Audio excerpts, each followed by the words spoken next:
Muito obrigado ao presbítero Petrônio pela condução do culto até agora. Boa noite, meus irmãos. A graça e a paz do Senhor Jesus. Vou dar um minutinho para os irmãos chegarem aos seus lugares. Veja aí, fila H, lugar 35, como lá no cinema, né? Muito bem. Meus amados, nós estamos nesta caminhada no livro de Isaías desde o dia 16 de julho, há mais de 4 meses. E essa é uma caminhada, meus irmãos, de maratona. Não é um tiro de 100 metros como um livro pequeno, como 3ª de João, ou até mesmo 1ª de João. É um livro longo, é um livro que trata de povos e de assuntos esquecidos pelo tempo, vamos chamar assim. Então, durante esta semana, meus irmãos, enquanto eu examinava o capítulo 17, onde nós vamos percorrer hoje, eu me perguntava exatamente isso. Mas sempre, meus irmãos, debaixo, e aí que eu quero chamar a atenção de cada um, debaixo da convicção de que não há absolutamente nada nas Escrituras que seja supérfluo, por acaso, ou em bom português, para encher linguiça. Como o pastor já explicou várias vezes, é óbvio que um texto, por exemplo, como Romanos 8, um texto absolutamente maravilhoso, possui muito mais profundidade e até importância espiritual e doutrinária do que o nosso texto de hoje. Eu reconheço isso. Eu também reconheço que é muito bom ouvir uma mensagem do Salmo 23 e ouvir que o Senhor é o nosso pastor e nada vai nos faltar, não é verdade? Mas, meus irmãos, a vida cristã não é apenas dessas outras coisas. Também há detalhes e fatores importantes para o nosso crescimento, do nosso aprendizado, que estão, por exemplo, em textos obscuros, esquecidos, como o nosso texto de hoje e vários daqueles que nós estamos vendo na caminhada de Isaías. Eu alertei aos irmãos que quando começamos, nós estamos acostumados, quando lembramos de Isaías, lembrar dos mesmos textos. Capítulo 53, capítulo 60, 61. Nós vamos lembrar dos textos de Natal, que a gente sempre menciona nos jograis que tem aí em algumas igrejas. Lucas deu uma risadinha. Você já fez jogral, já levantou cartaz de Natal, já se vestiu aí de mago vindo do Oriente? Pronto. E a gente lembra desses textos nessa época. Mas, meus irmãos, olha o tema de Isaías e como ele é relevante e que não tem nada a ver com lembrar apenas de Natal. Vamos lá? O Senhor removerá a iniquidade, trazendo a promessa por meio do reino e da pessoa do Messias. Irmãos, é isso que nós esperamos agora. A corrupção, a maldade, as guerras, o terrorismo, a perseguição à igreja que acabamos de ver, tudo terminará quando isso aí se cumprir. Então vamos repetir, irmãos. O Senhor removerá a iniquidade, trazendo a promessa por meio do reino e da pessoa do Messias. O Messias já veio. Isaías estava 700 anos antes de Jesus vir. O Messias já veio, mas ele voltará como ele prometeu. E ele instaurará o seu reino, como nós vimos há 2 ou 3 semanas atrás, tão bem explicado na nossa conferência. Então, a essa altura, meus irmãos, da nossa exposição, nós estamos na 5ª mensagem, nesta divisão que está do capítulo 13 ao capítulo 27. Essa é uma divisão que traz julgamento e condenação para as nações que estão ao redor de Judá. Nós começamos pela Babilônia, que é o império que inclusive ainda viria depois do império desses dias, que é o Império Assírio. Inclusive, o capítulo 13 começa com a advertência contra a Babilônia. Mas na longa lista, meus irmãos, a gente viu Moabe, vai ver Etiópia, vai ver Egito, certo? Viu os filisteus também. E todos eles estão sendo confrontados e advertidos quanto à sua arrogância, à sua obstinação e à rejeição do Senhor. Essa divisão, contudo, também tem pitadas de esperança. Isaías irá mostrar como que a destruição dos inimigos do povo de Deus será sucedida pelo estabelecimento do reino. Depois da Babilônia, já passamos, como eu disse, pela Assíria, a Filistia. Falamos sobre Moabe na semana passada e agora vamos continuar. No nosso texto de hoje, o Senhor vai cumprir uma advertência dupla. Ele começa parecendo que vai falar de um povo só, mas acaba falando de 2. Ele irá começar falando com os sírios. É importante prestar atenção que eu não estou falando dos assírios, certo? Os assírios era o grande império que ficava mais ao nordeste de Israel, ok? Perto ali da Mesopotâmia. A Síria está ao norte de Israel, inclusive ainda hoje, certo? Continua lá em guerra, com inclusive um camarada chamado Ben-Hadad, que também teve um rei sírio lá nos tempos bíblicos com o mesmo nome, certo? Haddad raramente vem coisa boa. Bem, então, meus irmãos, Deus vai advertir os sírios, e ele faz isso através da sua capital. No texto do capítulo 17, ele vai endereçar-se a Damasco, e ele está falando exatamente da capital do país chamado Síria.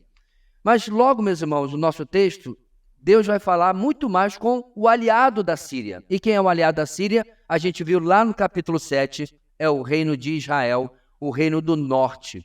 Os nortistas haviam se aliado a uma nação ímpia, a Síria, para ir contra os seus irmãos de sangue, Judá, ao sul, certo? E é isso que Deus vai endereçar aqui. Inclusive, meus irmãos, esses acontecimentos são contemporâneos ao capítulo 7, que a gente já viu. E lá prediz a queda da coalizão, da aliança do norte, nos dias do reinado de Acais.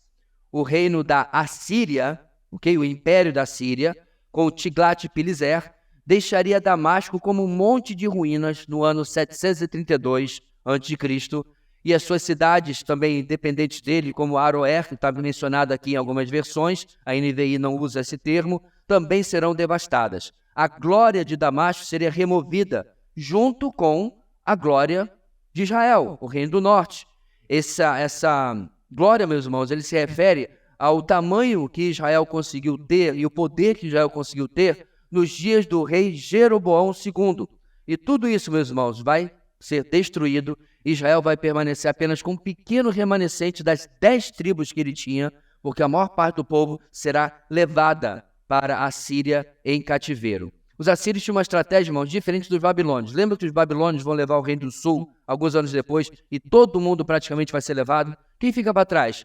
Velhos, doentes, pessoas que não podiam viajar. A Síria fazia diferente. Ela levava uma parte da população grande, deixava um pedaço e trazia pessoas de outros lugares que eles tinham invadido e misturava todo mundo. É daí que vem os samaritanos, certo? De uma mistura de israelitas, do norte, com povos que vieram e foram ocupados ali naquela região. Bem, eu vou falar mais um pouco, irmão, na nossa introdução, mas vamos ver o que o nosso texto fala, capítulo 17, versículos 1 ao 14, texto pequeno, creio que o seu fôlego aguenta para a gente ler junto com um bonito coral, os 14 versículos de Isaías, capítulo 17. Vamos lá? Advertência contra Damasco. Damasco deixará de ser cidade e se tornará um monte de ruínas. Suas cidades serão abandonadas, serão entregues aos rebanhos que ali se deitarão e ninguém os espantará. Efraim deixará de ser uma fortaleza e Damasco uma realeza. O remanescente de Arã será como a glória dos israelitas, anuncia o Senhor dos Exércitos. Naquele dia, a glória de Jacó se definhará e a gordura do seu corpo se consumirá. Será como quando um ceifeiro junta o trigo e colhe as espigas com o braço, como quando se apanham os feixes de trigo no vale de Refaim. Contudo, restarão algumas espigas, como quando se sacode uma oliveira. Ficam 2 ou 3 azeitonas nos galhos mais altos e umas 4 ou 5 nos ramos mais produtivos, anuncia o Senhor, o Deus de Israel. Naquele dia, os homens olharão para aquele que os fez e voltarão os olhos para o Santo de Israel. Não olharão para os altares, obra de suas mãos, e não darão a mínima atenção aos postes sagrados e aos altares de incenso que os seus dedos fizeram. Naquele dia, as suas cidades fortes, que tinham sido abandonadas por causa dos israelitas, serão como lugares entregues aos bosques e ao mato, e tudo será desolação.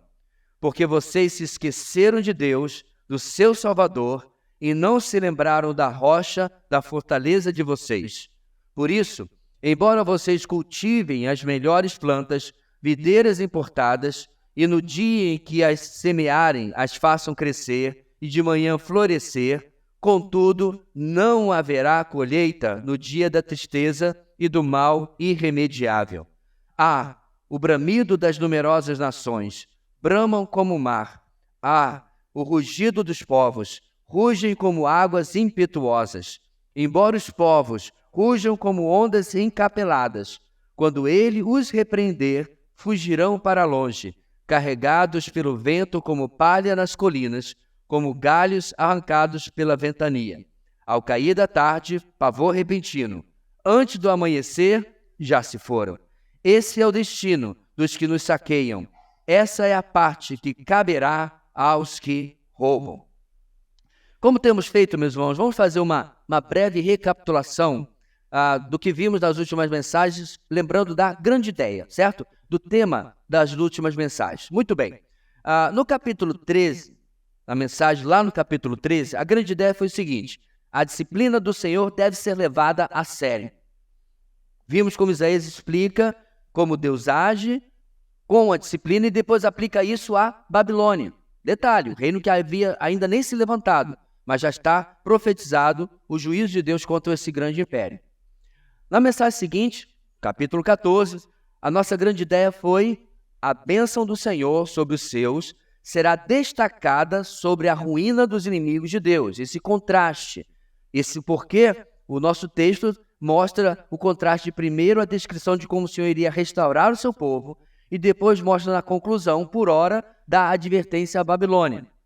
E aí, meus irmãos, a partir desse ponto, até o final dessa divisão que eu mencionei lá no capítulo 27, estaremos debaixo da mesma grande ideia. Temos visto domingo após domingo, nos últimos domingos, certo? Na medida que o profeta vai se dirigir do povo a povo, nação a nação, advertindo sobre a disciplina do Senhor, nós temos visto esta grande ideia para nossas múltiplas mensagens. Os exemplos diversos da disciplina de Deus devem alertar os homens quanto ao erro dos seus caminhos. É o suspense, mas vai surgir a qualquer momento. Lá está.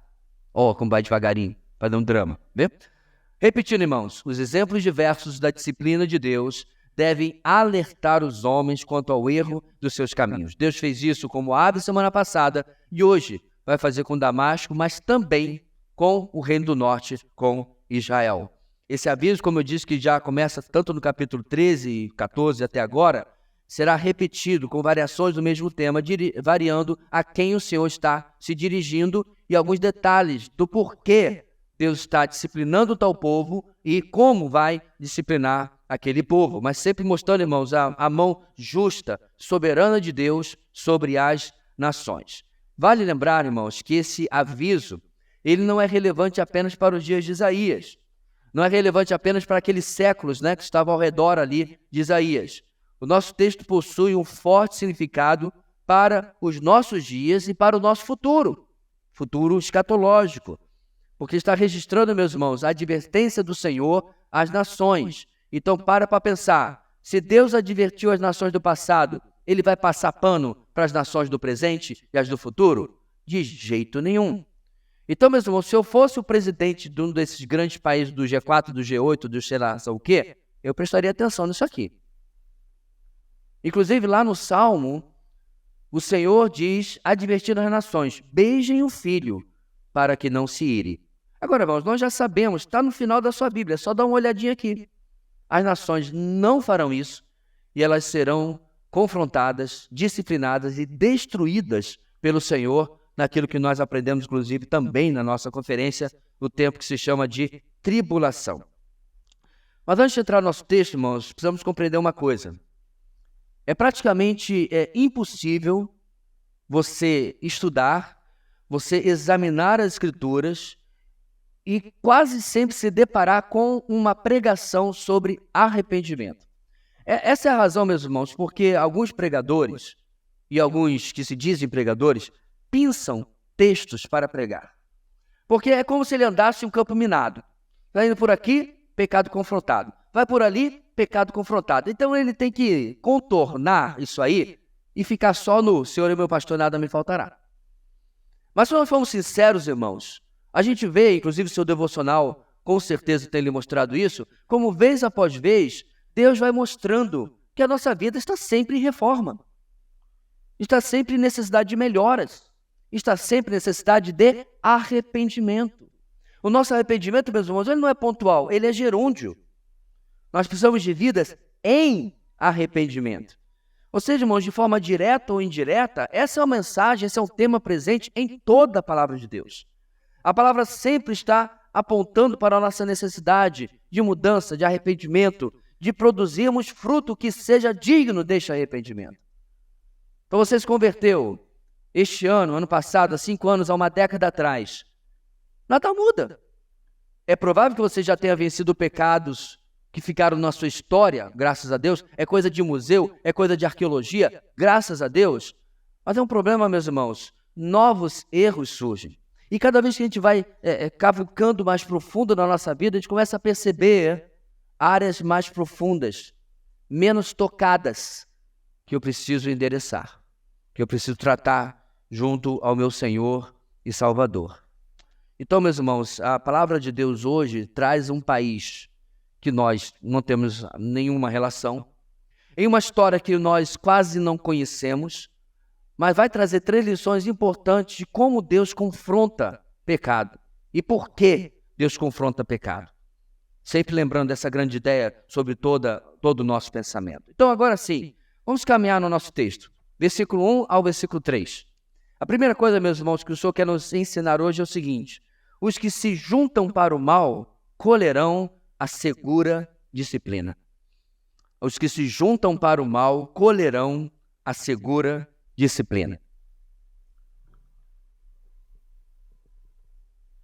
É o que acontece, meus irmãos, no nosso texto.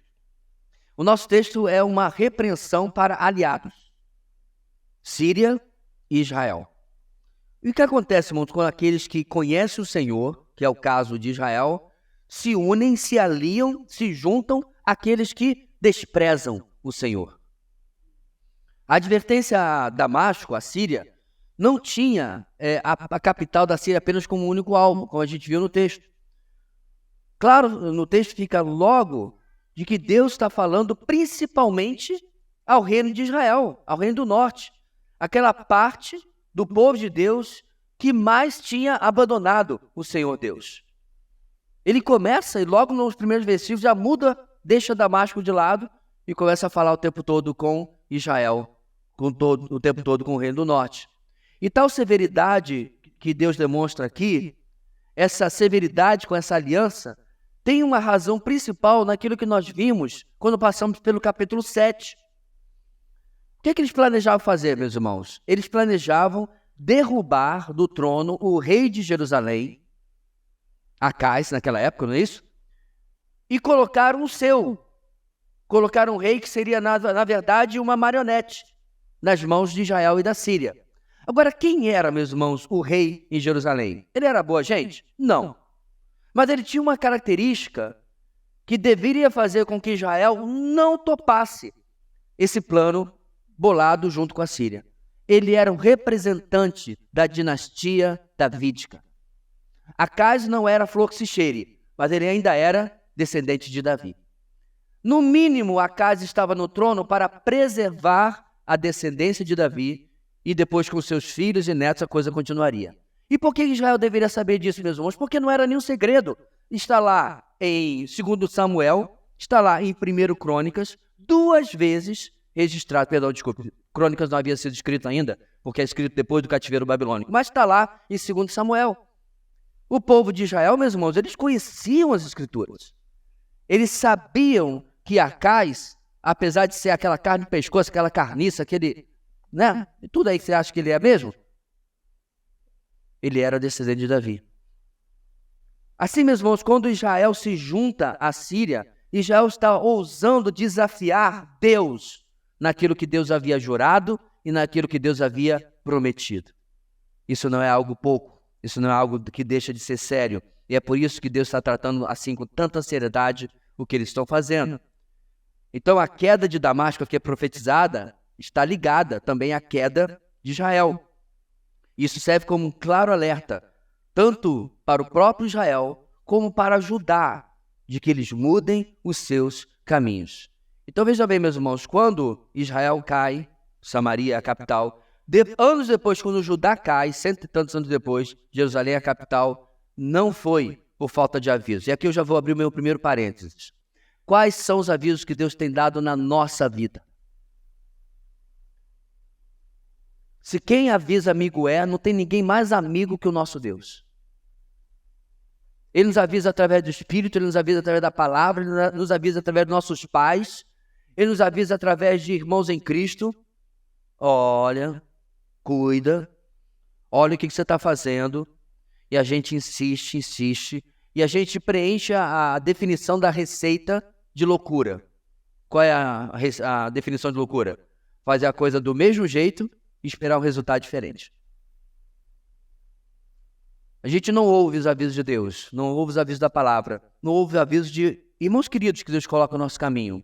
Não ouve a advertência, para usar a palavra do primeiro versículo. E muitas vezes colhemos frutos e resultados que não gostaríamos. No nosso texto, como nas outras vezes, Deus começa com essa palavra advertência a Damasco, ou seja, peso sobre Damasco. E alguns podem ter percebido, meus irmãos, que as demais palavras de advertência eram contra nações, e aqui ele usa a capital para simplificar ou para significar a Síria, não é isso? Aliás, Damasco é uma cidade que existe até hoje. Essa cidade, irmãos, é uma fênix. Ela foi destruída inúmeras vezes e ela sempre renasce. E, inclusive, hoje continua sendo a capital da Síria, né? Lá no Oriente Médio. E, inclusive, é a cidade que Paulo, na época Saulo, estava se dirigindo para perseguir os cristãos. Lembra? Saulo se converte no caminho para Damasco. É a mesma cidade. A cidade aqui ela é fênix. Ela é um gato de 9 vidas. Ela é destruída. Essa profecia que a gente vai ler aqui vai se cumprir. E depois ela é reconstruída e é reconstruída. Nós estamos no ano 2023 e lá está ela, detalhe, sendo destruída de novo pela guerra civil que acontece na Síria. Não sei se agora ela vai se recuperar, mas esse é o fato até agora. E o texto diz, meus irmãos, o Senhor deixa claro que o que iria acontecer? Deixará de ser cidade e se tornará um monte de ruínas. Uma cidade, uma vez poderosa e cheia de glória, seria transformada em um monte de pedras. No verso 2, ele continua dizendo que as outras cidades serão abandonadas, a cidade da Síria. Certo? Obviamente não está se referindo só a Damasco, que é apenas uma, mas as demais cidades da Síria. E serão destruídas ao ponto de elas serem tomadas por animais que habitarão ali sem que ninguém os perturbe. Eu lembrei daquele filme, Eu Sou Lenda, lembra? Teve uma epidemia, só sobrou o Will Smith e o cachorro dele. Eu Sou a Lenda, isso. E tem que matar o bendito do cachorro. Por que você tem que matar o cachorro nesses filmes, né? Enfim. E aí tá só o Will Smith e tem animais selvagens já em Nova York, passando para lá e para cá. Essa é a verdade, meus irmãos. Se nós sairmos, a natureza não toma conta. Ela não está aqui porque nós estamos. E o animal não é, pode ser animal, mas não é burro, né? Bem, só o burro é burro, mas enfim. Então o ponto é que Deus está mostrando o nível de devastidão que vai ter ali. Tudo vai ser destruído, não vai sobrar ninguém e a natureza vai tomar de conta da cidade de vocês novamente. Isso aponta para o fato de que todas as pessoas seriam removidas como parte desse juízo de Deus. Isso realmente aconteceu. Quando a Síria, meus irmãos, destruiu Damasco, passado vários anos, depois ela foi reconstruída. Mas o que Deus profetizou aqui exatamente aconteceu. Bem, como é previsível. E o verso 3, para terminar só a nossa sessão, revela que esse juízo tem relação com a aliança profana que havia sido feita com Israel. Israel simbolizado no capítulo 7 como Efraim, certo? E aqui também. E Efraim aqui, nos capítulos anteriores, está representando o reino do norte, o reino de Israel. Tanto a Síria quanto Israel estão com seus destinos interrelacionados por causa da aliança que eles fizeram, e ambos serão disciplinados pelo Senhor. E, de fato, a queda dessas nações foi apenas com alguns anos de separação. Eu já vou dar esse dado para vocês daqui a pouquinho. Ambos caíram diante dos assírios. O que restar dos assírios, isto é, de Arã, será como a glória dos israelitas. E aqui é o momento que alguém fala assim, glória é algo bom, né? Mas não é. Por quê? Porque a glória aqui, meus irmãos, dos israelitas também foi destruída. Então o que Isaías está falando? O que sobrar de vocês vai ser como a glória perdida dos israelitas. Vai ser como a glória destruída dos israelitas. E é o que o Senhor vai detalhar nos próximos versos, que a gente vai ver daqui a pouquinho. Os sírios se juntaram a um povo que possuía uma rebeldia, irmãos, pior do que eles. Porque pensa comigo, irmãos, os sírios são um povo gentil. Não conheciam Deus, não conheciam a Torá, não conheciam o Senhor, certo? E aí eles se juntam com Israel, um povo que conhecia o Senhor, que tinha a Torá, que tinha a palavra de Deus e que conhecia as alianças. Os israelitas aqui, meus irmãos, então identificados como Efraim e Jacó, estavam numa situação pior que os sírios. Era um povo que havia recebido as promessas de Deus. Era um povo que havia recebido as alianças dos patriarcas. Israel estava numa situação mais grave, porque era mais responsável, porque tinha recebido mais. E ainda assim, a Síria foi tola o suficiente para se juntar a esse povo do norte. O que aconteceu então, meus irmãos? A profecia foi cumprida. Damasco cai diante dos assírios em 732 a.C. 10 anos depois, Samaria, a capital de Israel, também cai diante dos assírios em 722. Antes de Cristo, os anos vão diminuindo, né? Exatamente como o Senhor falou, aqueles que se juntaram para o mal colheram uma segura disciplina da parte do Senhor. Eu quero elaborar mais, meus irmãos, isso no final da nossa mensagem, mas eu quero que você comece a examinar as opções que nós temos ao nosso redor. E que não é tão difícil nós vivermos tão perto do mal que sejamos tentados a ele. Há muitos anos atrás, por exemplo, eu tinha uma empresa de informática e um colega chamou para nós entrarmos numa licitação. Agora, tudo de errado que você puder pensar tinha que ser feito para nós ganharmos aquela licitação. O dinheiro era bom, né? Ia tirar o pé da jaca, como a gente fala, mas eu tinha que me juntar ao mal para poder ser beneficiado daquela maneira. Essas opções e essas oportunidades, meus irmãos, estão ao nosso redor. Elas estão sendo oferecidas a nós o tempo todo. E o mais interessante, meus irmãos, é que muitas vezes o mundo vai criticar muito mais quando você não quer participar do erro do que quando você participa. Eu estava lá na Santa Efigênia. Estava comprando, inclusive, este tripé que está aí diante dos irmãos. Estava lá esperando para sair a nota fiscal, para sair tudinho e tal. Aí o rapaz encostou. E aí, patrão? Está cansado de pagar pela sua televisão? Eu falei, não, ela já está quitada, comprei usada. Não, eu me refiro à sua assinatura. Ele queria me vender uma daquelas boxes que já vem com 30 mil canais, sei lá quantos, você não paga nada. É a famosa lá do Rio, CatNet. Conhece o CatNet? É a mistura de gato com rede, né? A rede gato. Irmãos, eu suei para mostrar para ele que eu não queria. E aí no final eu resolvi dar a cartada mais assim, escrachada. Muito obrigado, não, eu sou cristão e cristão não faz isso. O ponto aqui, meus irmãos, é como que se você quiser andar errado, as oportunidades batem na sua porta o tempo todo, quer seja na sua vida profissional, quer seja na sua vida estudantil. E a cola, queridos? O pessoal mais novo que está na escola ainda. Quem não cola, não é o que diz os antigos, não sai da escola. Quando de nós ainda enxerga tal coisa como algo banal, sem real importância. Que besteira, pastor. Isso é muito Caxias. Isso é muito radical. Cada coisa, meus irmãos, que o mundo vai nos oferecendo, muito menos grave do que o que está acontecendo aqui entre a Síria e Israel, são uma oportunidade de nos juntarmos para o mal. Agora eu quero deixar uma coisa clara, meus irmãos. O Senhor não passa pano para o mal. Quer seja para pessoas que andavam longe dele, como no nosso texto, muito menos para nós que somos seus servos. Deus não recompensa o mal. Deus não recompensa a corrupção. Deus não recompensa a esperteza, o jeitinho e todas essas coisas que tanto caracterizam, infelizmente, os nossos dias. Bem, como eu falei, meus irmãos, Deus vai agora deixar Damasco praticamente para trás e vai se focar na segunda parte da sua advertência de verdade, era sobre Israel. E do versículo 4 ao versículo 11, ele vai dizer o seguinte: em meio à disciplina de Deus, surge a mudança que abandona o pecado. Em meio à disciplina de Deus, surge a mudança que abandona o pecado.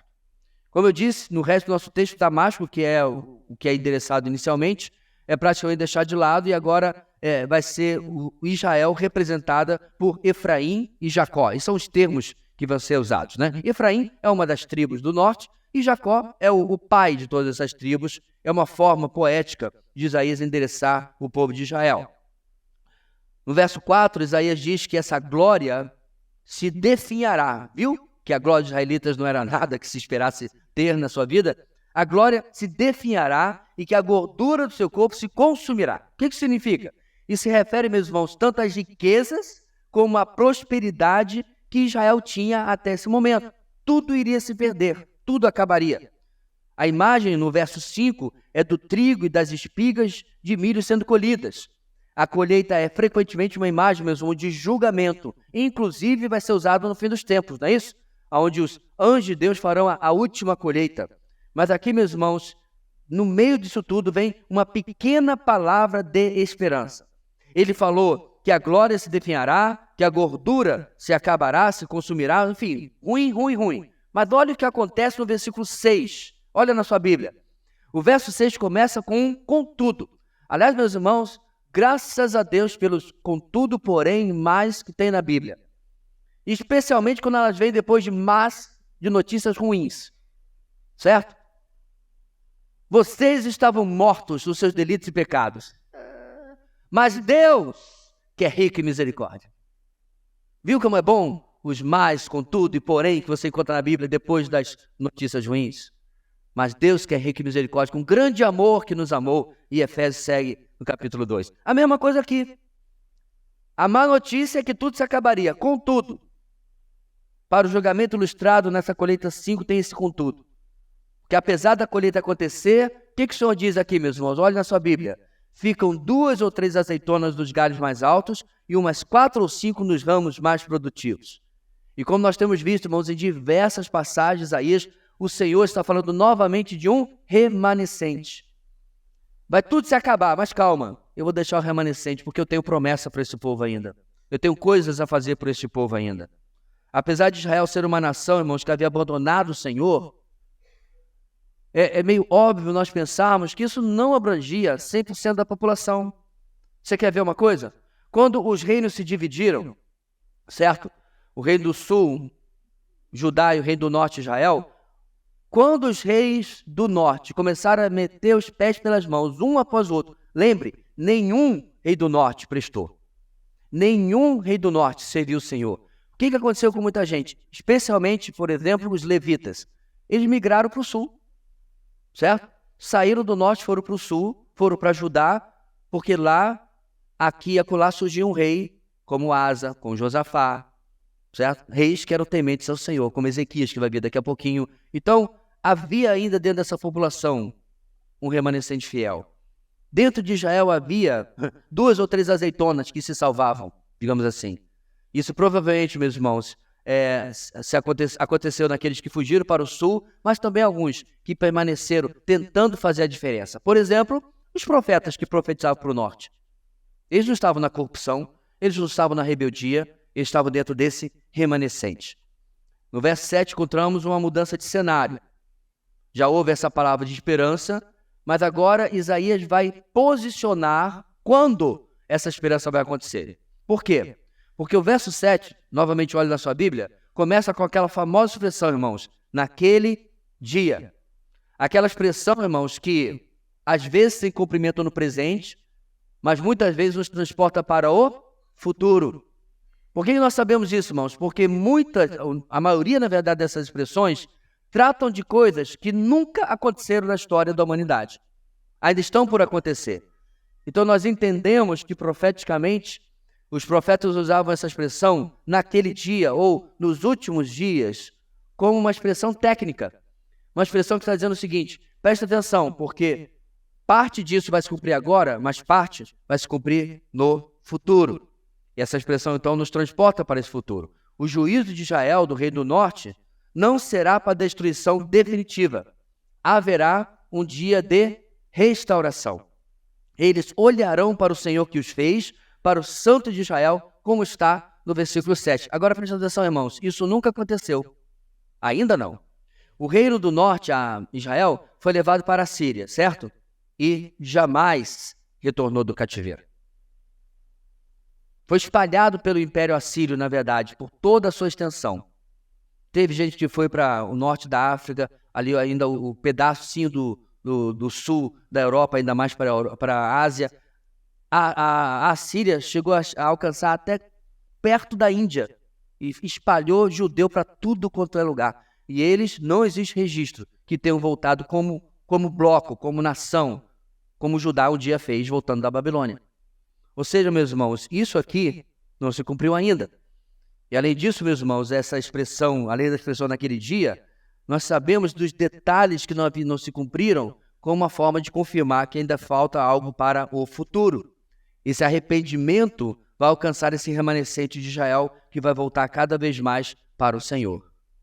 Vale salientar que aqueles que ensinam que a igreja substituiu Israel, eles até ficam animados até o versículo 6, né? Mas quando chega no versículo 7, que até o versículo 6 fala sobre juízo e destruição. Mas quando chega no versículo 7, e quando temos outras promessas de restauração, eles não sabem o que fazer. Inclusive no livro de Isaías nós já vimos isso. Diversas promessas de restauração de Israel. Deus irá cumprir suas promessas para o seu povo escolhido do Antigo Testamento por meio de um remanescente que se voltará ao Senhor, como já vimos em Isaías e tantas outras ocasiões, e de novo aqui no versículo 7. Aliás, irmãos, esse verso 7 transmite essa ideia de abrir os olhos. Como alguém estando cego, mas agora podendo enxergar ao ponto de voltar os olhos para onde há luz, onde há verdade, onde há libertação. Estão voltando os olhos para o Senhor. É como se a venda um dia vai ser tirada e eles vão se voltar para o Senhor. E aqui vale mais uma vez o parênteses, irmãos. Nós nunca teremos uma bandeira de Israel aqui do lado da bandeira do Brasil. Você nunca vai me ver vestido de talite, de kippá aqui na frente e nem tocando chofar. Certo? Quem não conhece chofar é igual aquele coisa do boiadeiro lá, o berrante lá do boiadeiro, né? Não, isso não vai acontecer, meus irmãos. Por quê? Porque costumes judaicos não têm nada a ver com a igreja de Cristo.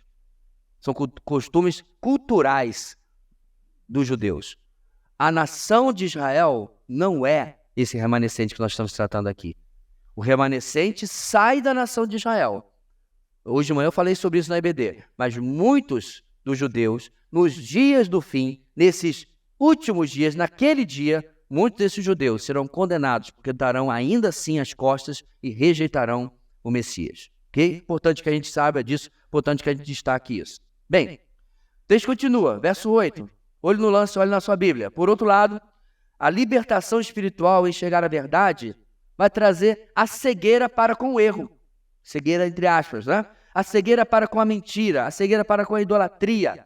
O verso 8 nos fala sobre isso. Altares, obras de suas mãos, postes sagrados, altares de incenso, são expressões da idolatria que agora fica para trás. Nesse novo momento que um dia virá sobre o povo de Israel, onde ele vai abandonar todos os falsos deuses e vai se voltar unicamente para o Senhor. Aliás, a adoração a falsos deuses foi um dos motivos pelo qual Israel caiu, por causa disso que Samaria caiu.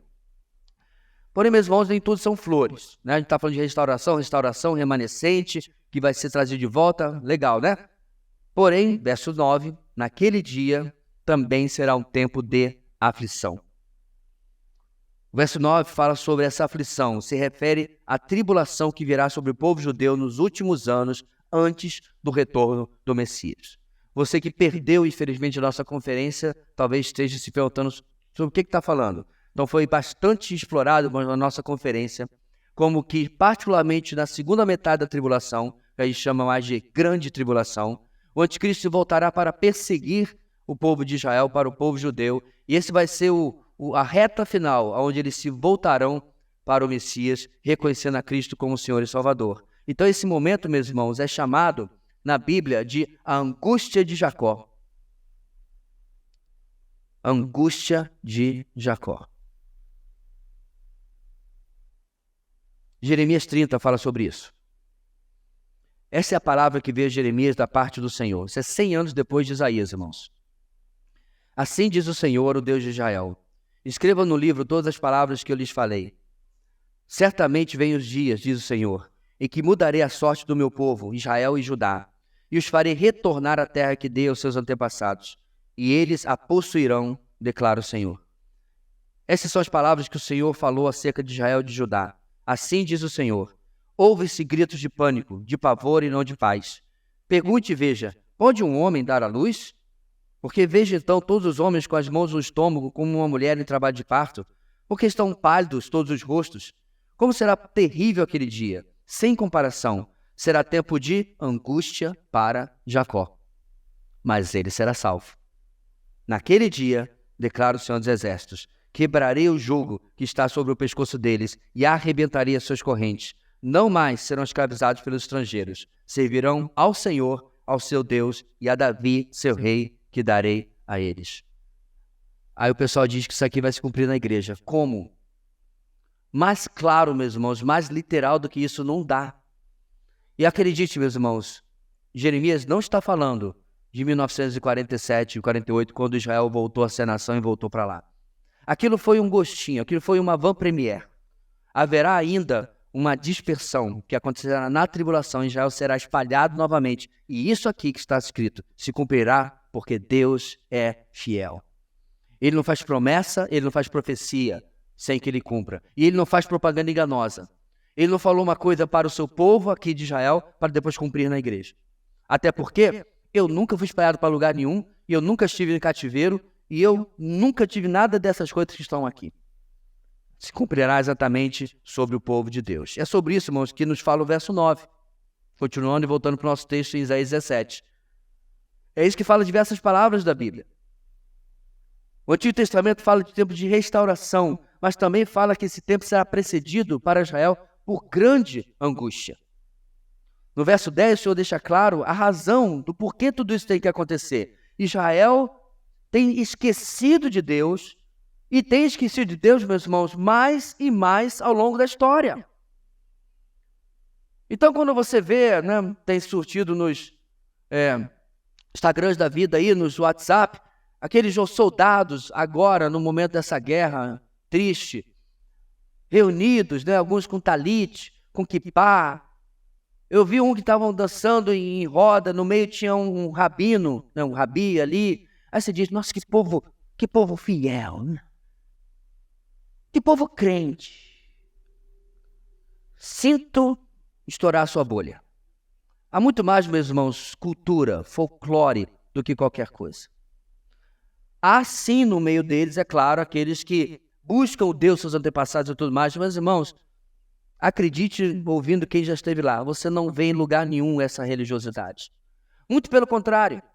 Tem um vídeo, infelizmente está em inglês, que está no YouTube, em que o entrevistador para as pessoas da rua e lê Isaías 53. Sabe o que o judeu na rua responde? Por que você está lendo o Novo Testamento para mim? Eles desconhecem a sua própria Bíblia. Sabe por que ele fala isso, meus irmãos? Porque Isaías 53 está falando de quem? Jesus. Ele reconhece que o texto está falando sobre Jesus. Aí quando o entrevistador diz, não, mas não é o Novo Testamento. Eu estou lendo o profeta Isaías, capítulo 53. O judeu fica, como? E aí começa uma conversa evangelística ali e realmente vários têm se convertido. Isaías 53 é o calcanhar de Aquiles do judeu. Porque ele não conhece sua própria Bíblia e desconhece a identidade real do Messias. O meu ponto aqui, meus irmãos, é que Israel vem se afastando cada vez mais. Hoje eles são, no máximo, religiosos, mas a enorme maioria são secularistas, são materialistas. E muitos são completamente ateus. Você se surpreenderia se eu lhe dissesse que Karl Marx era judeu? Você se surpreenderia em quantos judeus ruins nós temos no longo da história, ateus, gente que contribuiu negativamente para a história da humanidade. É claro, é verdade, existe uma enorme vastidão de prêmios Nobel, de gente que contribuiu positivamente para o avanço da humanidade, mas veja bem, ninguém contribuiu espiritualmente, positivamente para o avanço da humanidade. A não ser o nosso Senhor e Salvador, o Messias, que era judeu. Bem, tal como acontece, meus, com todos os seres humanos que buscam realizar as coisas longe de Deus, desprezando qualquer dependência dele, o mesmo está acontecendo com Israel no nosso texto e ao longo da história. É o que diz o final dos versos 10 e 11.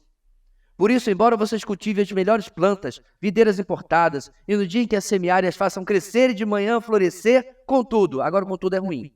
Não haverá colheita no dia da tristeza e do mal irremediável. Não tem como voltar atrás. Vai acontecer o que o Senhor está dizendo com vocês. Isso nos lembra o que Jesus disse no capítulo 15 de João. Está inclusive bordado onde você está sentado. Pois sem mim, vocês não podem fazer coisa alguma. Israel esqueceu disso, meus irmãos, de depender do Senhor. Estava indo por caminhos longe do Senhor e não estava colhendo nada de verdade, porque o dia da disciplina iria apagar todo o suposto sucesso que eles tinham nas suas mãos e mostrando como eles estavam longe do Senhor. A disciplina às vezes funciona, a disciplina às vezes não funciona. Nas nações que nós estamos, meus irmãos, abordando nesses textos, geralmente não funciona. Que triste, né, irmãos? Nós que somos pais, pelo menos um bom pai ou uma boa mãe, a gente não disciplina por disciplinar. É disciplina para que a criança, o bebê, a criança, o adolescente, deixe de fazer o errado e faça agora o certo. Nós disciplinamos tal como o Senhor falou com Caim. Se você proceder certo, você não será aprovado, você não será elogiado. Mas infelizmente, meus irmãos, mais uma vez, pelo menos naqueles dias, a disciplina não vai funcionar. E aí Deus vai ter que fazer o quê? Deus vai trazer povos contra Israel. Agora, tal e qual nós vemos lá em Abacuque, Deus usa os povos para disciplinar os seus. Deus usa o mundo e os ímpios, às vezes, para disciplinar os seus. Mas não se engane, o mundo e os ímpios serão também julgados por aquilo que fizerem contra aqueles que pertencem ao Senhor. E esse é o nosso terceiro e último ponto. Aqueles que se levantam contra o povo de Deus colherão destruição. Versos 12 a 14, encerrando no capítulo 17. Então veja bem, a mesma coisa, irmãos, como eu falei, acontece em Abacuque. Eu preguei sábado retrasado sobre isso. Então Deus traz o povo para disciplinar o povo babilônico, para disciplinar o povo de Deus, certo? Abacuque surta. Como assim? O Senhor vai usar um povo pior do que o seu povo para discipliná-lo? O que Deus faz? Não se preocupe, Abacuque. Os babilônios também serão disciplinados por causa da sua maldade. Aí Abacuque cansa de questionar Deus, porque raramente dá certo. E aí ele chega ao capítulo 3 e temos aquele texto maravilhoso, né? Ainda que a figueira não floresça, o fruto da oliveira minta, os currais sejam tirados né? E assim, os animais sejam tirados dos currais, ainda assim confiarei no Senhor. Então qual é o ponto aqui, meus irmãos? O nosso Deus é justo. Então se ele usa alguém para nos disciplinar, ele vai também disciplinar aquela pessoa se ele agir de maneira ímpia, se ele agir de maneira injusta. Olha o texto, os versos 12 e 13 retomam a descrição daquele dia de invasão e destruição. Essa descrição serviu tanto para o dia em que a Síria invadiu Israel, nos dias de Isaías, 2.700 anos atrás, quanto serve para o que acontecerá no futuro, quando nações vierem contra Israel nos dias da tribulação e Israel tiver que fugir da mesma terra que hoje, em nossos dias, habita e pela qual luta tanto. Mas aí não termina, meus irmãos, sem dar uma sentença contra esses que vão contra Israel. É o que está no versículo 14. Preste atenção. O verso 14 diz que eles virão de tarde como um pavor repentino. Porém, isso irá durar muito pouco. Ao amanhecer, já terão ido embora. A ideia aqui, meus irmãos, é que apesar de terrível, esse juízo será breve. E realmente será. No futuro, ele vai durar apenas 3 anos e meio. Durante 3 anos e meio, meus irmãos, os judeus serão perseguidos, Israel será o povo, né? A região será tomada novamente por algum reino, por algum poder estrangeiro. Mas no final desse tempo, o destino dos saqueadores e dos que roubam será selado. Quando você encontra, meus irmãos, no final de Apocalipse, como Deus vai se voltar, o Senhor vai se voltar contra as nações, vai se voltar inclusive contra o líder das nações, o anticristo, e diz que ele será morto com a palavra da boca do Senhor Jesus. Ele não vai levantar nem um dedo mindinho, vai falar e o anticristo vai ser pulverizado. E as nações vão ser também, vão prestar contas com o Senhor naquele embate, naquela batalha no vale de Armagedon, no vale de Josafá, como está em Apocalipse. O ponto aqui, meus irmãos, é que Deus não deixa injustiça passar sem que seja lidada. Sem que Deus trate com aquilo.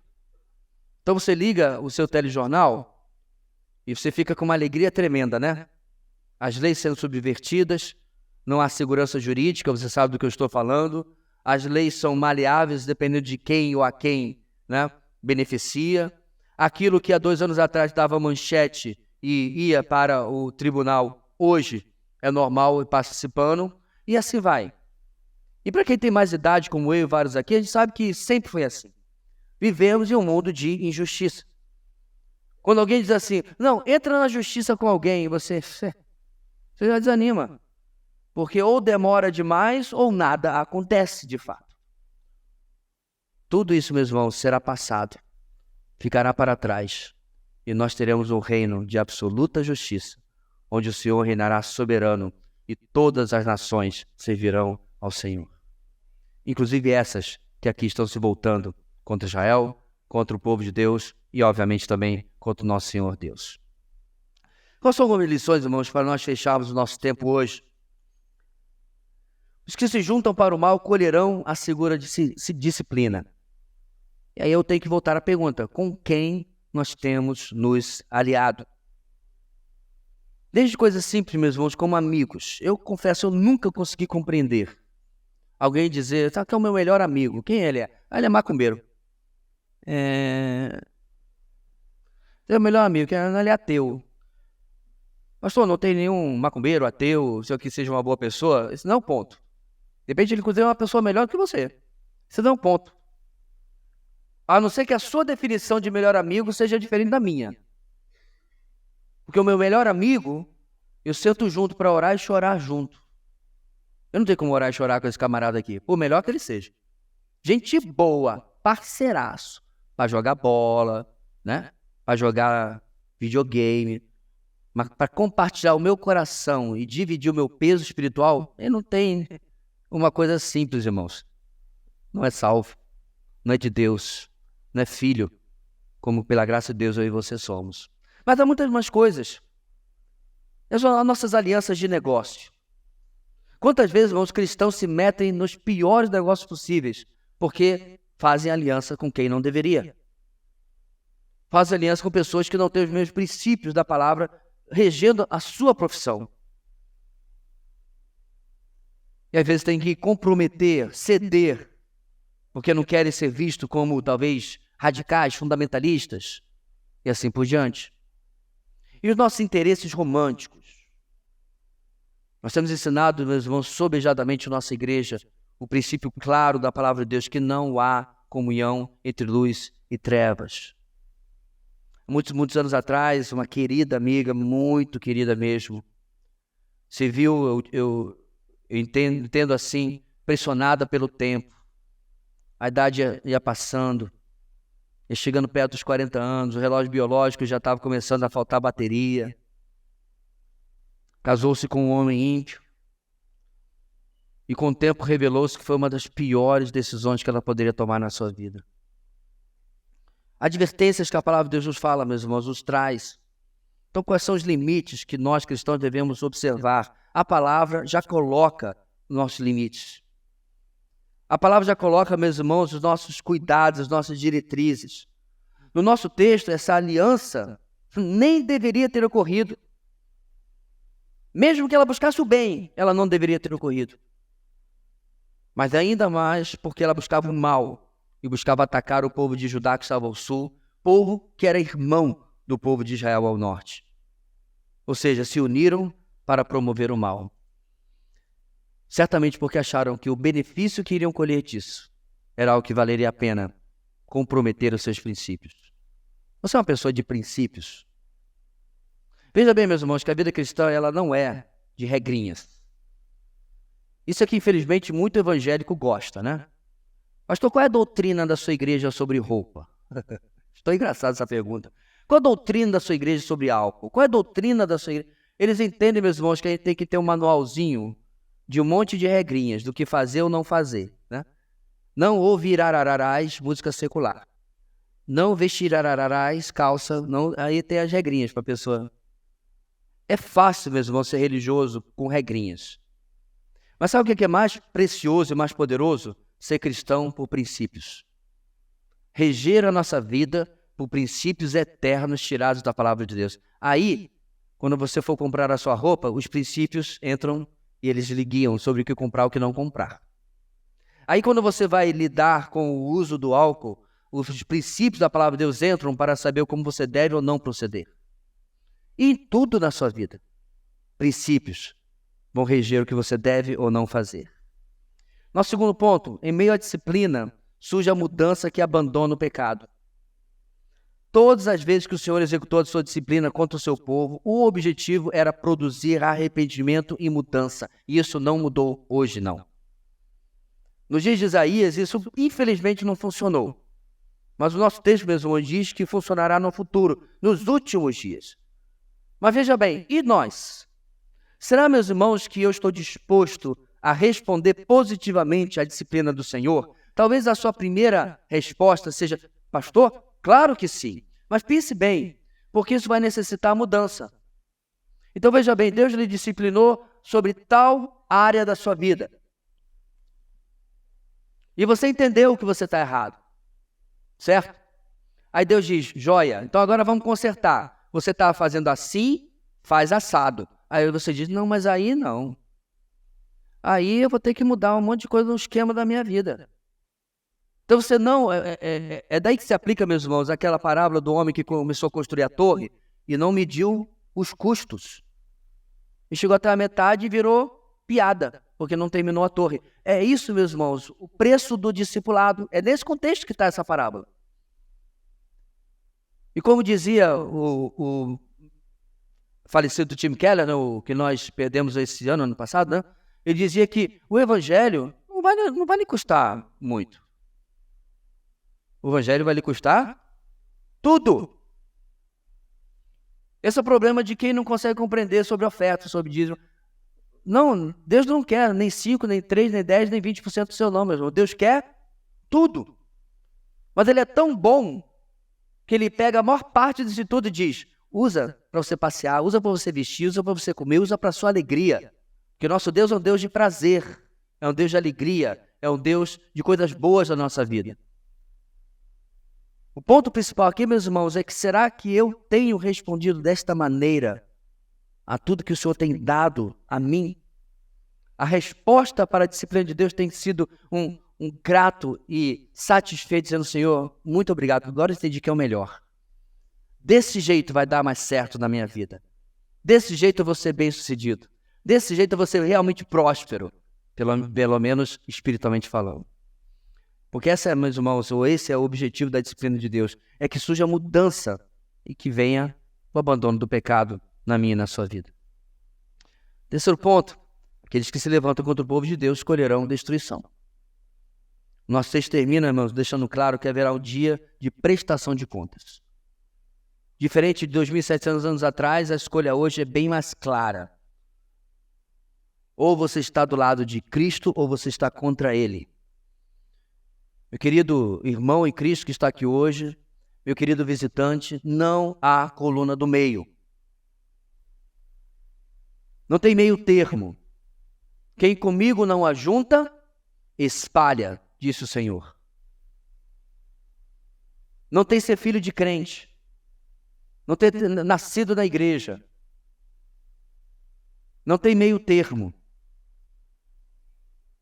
Hoje, você que está na faculdade, você está sendo confrontado com a ideia de que Deus é uma ideia, uma fantasia. Veja bem, meus amados, a realidade é binária, certo? Zeros e uns. Ou Deus existe e você um dia estará diante dele para prestar contas da sua vida, ou ele não existe e você é obra do acaso. Então pode viver o que você quiser, faça o que você quiser. Agora preste atenção. Se ele existe e você está apostando que ele não existe, você está roubado.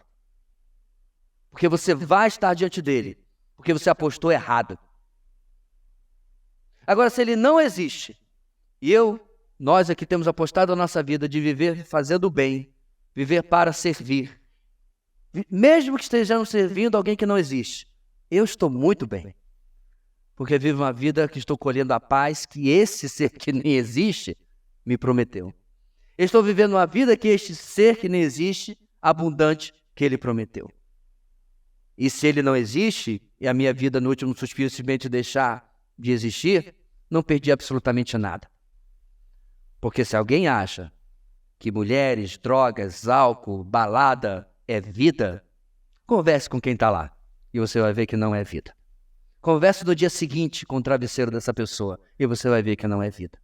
Portanto, se você apostar desse lado, eu posso garantir que você não está apostando numa possibilidade. Você está apostando numa realidade. A realidade onde domingo após domingo, irmãos, no livro de Isaías, estamos vendo profecias após profecias após profecias, que em grande parte já se cumpriram. Algumas com requintes de detalhes, em que Deus falou pelo seu profeta, tal e tal coisa vai acontecer, e tal coisa aconteceu. Inclusive, sobre a vinda de Jesus Cristo, o Messias. Ou este acaso é muito poderoso, ou não existe acaso. Existe apenas um Deus justo e amoroso, diante de quem vamos prestar contas. Mas aqueles que chegarem diante dele, como for para prestar contas, e o Senhor disser assim, o que você está fazendo aqui? O homem da cruz disse que eu podia vir. Por isso que eu estou aqui. O homem da cruz disse que eu podia vir. E o santo juiz, o justo juiz vai dizer, entra, servo bom e fiel. Entra no gozo do teu Senhor. É isso, meus irmãos, que um livro como Isaías, no capítulo 17, que fala de um povo que já morreu há tanto tempo, traz para nós. A certeza de um Deus justo, que vai julgar o mal, mas vai recompensar o bem que é encontrado em nós através de Cristo Jesus. Amém? Deus querido, muito obrigado porque, mesmo em capítulos tão firmes, tão duros até, o Senhor pinta cores de esperança, de restauração. Aqui está um pai justo, que fala firme com seus filhos, fala firme com seu povo do passado, para que ele acorde, para que ele mude, para que ele volte o seu caminho de volta para o seu Deus. Somos nós, ó Deus, aqui, quase 3 milênios depois, precisando sempre do mesmo alerta. Já somos teus, já pertencemos ao Senhor por causa da obra de Cristo, mas ajuda-nos, ó Deus, na nossa segunda-feira, a não nos envolvermos com os que praticam o mal, a sermos alertados para a necessidade de mudança na nossa vida, sempre conscientes de que o Senhor vai julgar o mal e vai recompensar aqueles que viverem para Cristo Jesus. Muito obrigado, ó Deus, pela tua palavra nesta noite. Que este livro maravilhoso continue falando à tua igreja. É o que oramos em nome de Jesus. Amém e amém.